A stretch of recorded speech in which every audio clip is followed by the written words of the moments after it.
नमस्कार, मैं हूं आशुतोष और आप देख रहे हैं टेलीकास्ट न्यूज। बिहार में मुख्यमंत्री नीतीश कुमार ने जब शराबबंदी लागू की थी तो उस वक्त वो ये नहीं समझ रहे होंगे कि एक दिन शराबबंदी उनके लिए गले का फांस बन जाएगा। बिहार के छपरा में जहरीली शराब से अब तक 60 से ऊपर ज्यादा मौतें हो चुकी हैं और बिहार सरकार की फजीहत विपक्ष लगातार कर रही है। राष्ट्रीय स्तर पर मुख्यमंत्री नीतीश कुमार की थूथू हो रही है। उसका ताजा उदाहरण आप इस बात से समझ सकते हैं कि मानवाधिकार आयोग ने बिहार के मुख्यमंत्री नीतीश कुमार से इस मामले पर हस्तक्षेप कर रिपोर्ट मांगा है। वहीं देश के कई अन्य राज्यों में भी राजनीतिक प्रतिक्रियाएं मिल रही है। मुख्यमंत्री लाख दावे कर रहे हों कि बिहार में शराबबंदी अभियान सफल हो रहा है, करोड़ों लोगों ने शराब छोड़ दिया है, लेकिन जैसे ही शीतकालीन सत्र की शुरुआत हुई, बिहार में छपरा का ये जो शराब कांड हो गया, ये बिहार की सरकार के माथे पर एक कालिख पोत गया और विपक्ष को बैठे बिठाए एक नया मुद्दा दे दिया।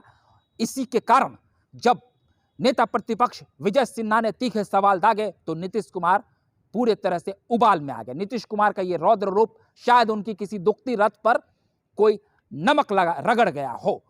वहीं नीतीश कुमार के पुराने साथी बीजेपी के राज्यसभा सांसद सुशील कुमार मोदी भी लगातार हमलावर हैं और वो एनसीआरबी का रिपोर्ट पेश कर रहे हैं। सुशील कुमार मोदी ने संसद में भी यह मुद्दा उठा दिया है और नीतीश कुमार की पूरी फजीहत की है। इस शराब कांड ने सीएम नीतीश कुमार के प्रधानमंत्री बनने के मंसूबे पर भी बहुत बड़ा आघात किया है। सुशील कुमार मोदी ने कहा है कि बिहार में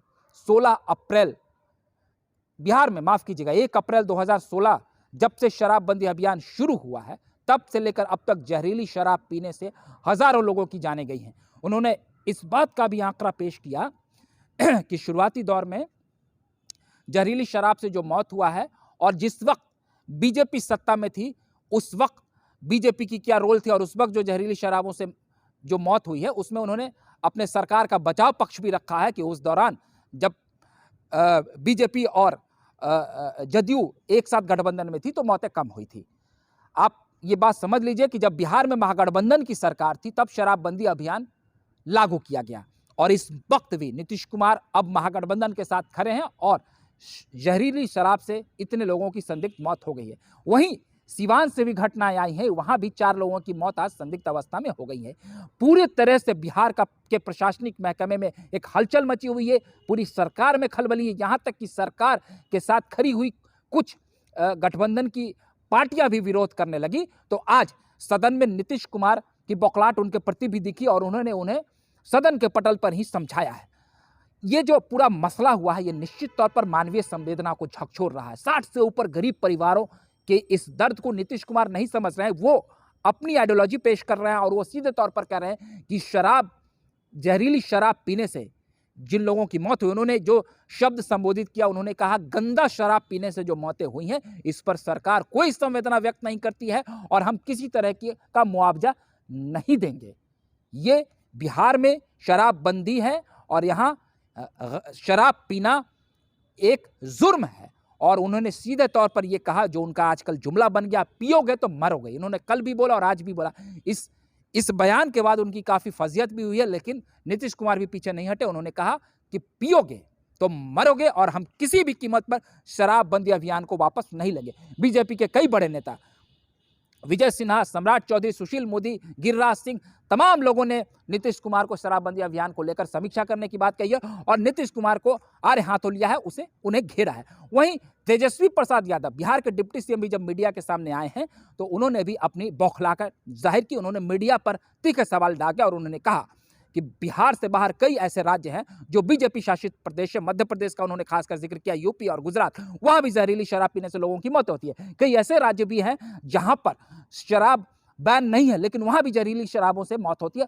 उसके ऊपर मीडिया क्यों नहीं अपना फोकस दिखाती है? वहीं उन्होंने कई रिपोर्ट भी गुजरात को लेकर पेश किया जिस पर मीडिया ने उनकी काफी हाय तौबा मचाई और काफी तीखे सवाल दागे, जिससे तेजस्वी प्रसाद यादव भी बौखलाए।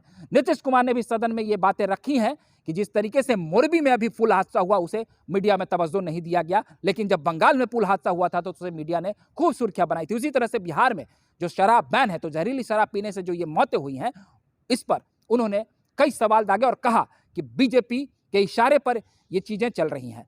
राजद के कई नेता और यहाँ तक कि महागठबंधन के समर्थित कई दल हैं, उन्होंने भी बीजेपी पर तीखा हमला किया और उन्होंने कहा है कि बीजेपी के लोगों पर ये बीजेपी के इशारे पर इस तरह की घटनाएं होती हैं। लेकिन ये तो बस कहने भर की बात है। ये बात सच है कि बिहार में कई गरीबों की जान गई है, जिस पर सरकार पूरे तरीके से अब संवेदन शून्य हो चली है।